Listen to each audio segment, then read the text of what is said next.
Gaibandha general হাসপাতালে আকস্মিক পরিদর্শনে স্বাস্থ্যমন্ত্রী সরদার মোহাম্মদ সাখাওয়াত হোসেন বকুল।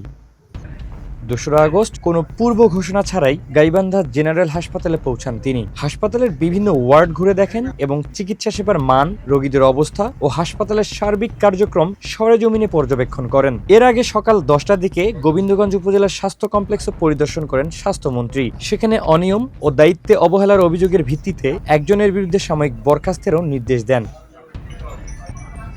গাইবান্ধা জেনারেল হাসপাতাল পরিদর্শন শেষে সাংবাদিকদের সঙ্গে কথা বলে তিনি জানান, সরকার জনগণের জন্য মানসম্মত স্বাস্থ্যসেবা নিশ্চিত করতে বদ্ধপরিকর। সরকারি হাসপাতাল মানুষের সেবার জায়গা, তাই এখানে অনিয়ম, দুর্নীতি কিংবা দায়িত্বে অবহেলার কোনো সুযোগ নেই। কোথাও এসবের প্রমাণ পাওয়া গেলে সংশ্লিষ্টদের বিরুদ্ধে দ্রুত ব্যবস্থা নেওয়া হবে বলেও হুঁশিয়ারি দেন তিনি।